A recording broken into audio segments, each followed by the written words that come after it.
Hey guys, Nerdocus Dave here. For nerds, by nerds, hang out with these nerds. Nerdocus Ted. Nerdocus Ryan. And Talvar the Dwarf asks, how do you motivate the monk?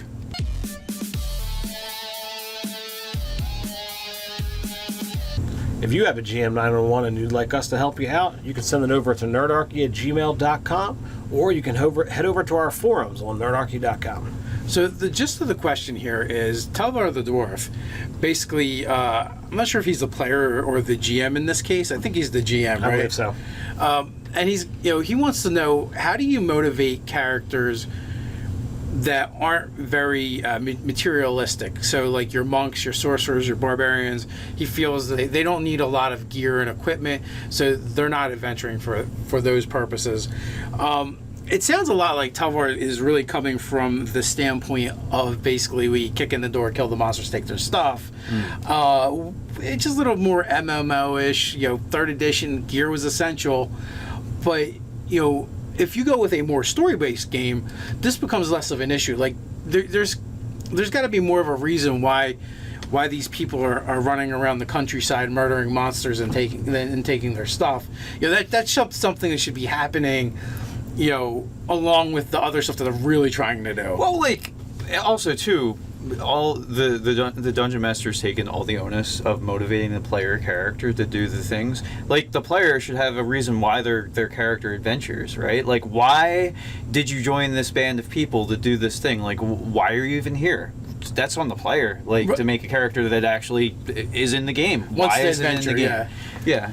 Yeah, why did your monk ever leave the monastery? It burned down.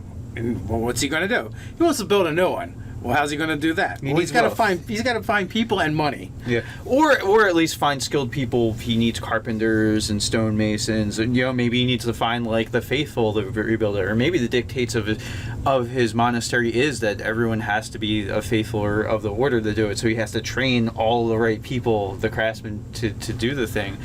Or you can take the kung fu route, and he's looking for his long lost brother or something like that. If you put inherent story reasons why this character is traveling, then all your problems are solved. And that's from the PC side of things. So as a GM, if the player hasn't prepared you with that kind of stuff, you can simply just ask. You can say, all right, what motivates your character? Why are you adventuring? Are you looking for a specific item? Is there a holy relic or a long lost thing that's important to you that you'd like to find someday, even if it is not a mechanically useful item in combat? If it's something that has to do with your tribe or your faith or your belief, it could just mean something to that character. There's plenty of story rewards that go along with that type of stuff. Yeah, I mean, a monk could easily be looking for a lost relic to the monastery. Right. There are so many different things you could do with it. Also, the GM, he mentioned that his world is very it reminds me of the TV show Hercules. The gods fuck with people. Yeah, pretty much. There's a lot of this bad luck stuff happening, and that's the common theme with his players. Is they've all basically are kind of at the mercy of the gods and have this bad luck. But I mean, again, that premise is a little weak anyway. You need a little bit more for them to be together than they all have the same bad luck.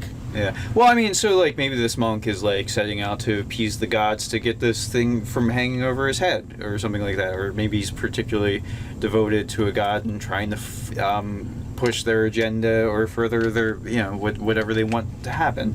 Or maybe they all have incurred the wrath of the gods, and now they all have the bad luck, and it's not just about getting rid of their bad luck, but they're actually kind of pissed off about it, and they want to figure out how to make it so the gods stop effing with people. Yeah. I mean, or you could take the seven labors of Hercules or something like that, where they had to do these tasks to appease the. Well, I mean, he had to do it to, I think, ascend, right, to godhood. But it could just be the thing to wash away the bad luck, or like you said, maybe it is about throwing off the gods. And in a player-centric game, that should be something that could possibly happen. That's probably something they're doing at 20th level or something like that, but it could happen. So another possible angle is if you have a character who has not presented you with any actual goals or things that they want for their character, and you talk to them and like, there's not really anything I want. If they are okay with just taking part in the game and not getting essential financial things, you can put them in touch with contacts. You can have them have rank in some kind of order or what have you. So you're bestowing titles that don't have any actual mechanical advantage to them, but they're something.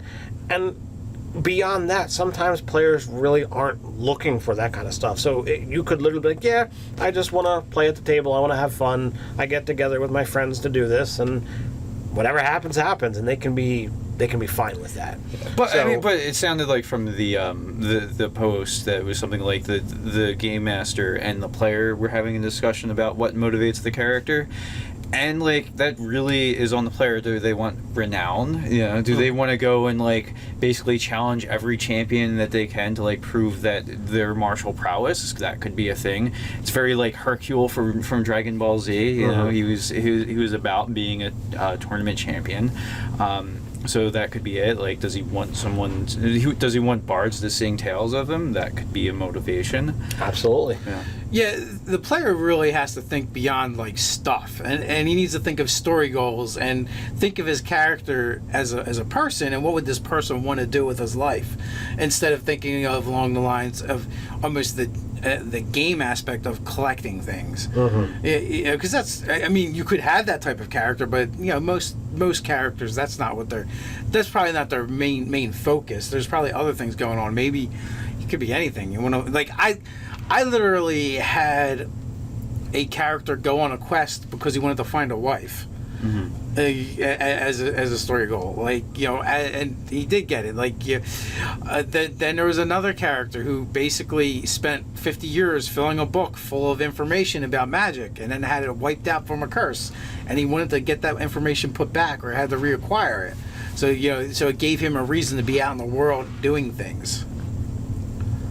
Right. I mean, you could also, as a monk too, I mean, depending on alignment, you could be like a mercenary who has just a very unique set of skills and sort of get hired out to do things. I mean, that doesn't sound like the backstory of this thing, because they all have that sort of woe betide of the gods sort of situation.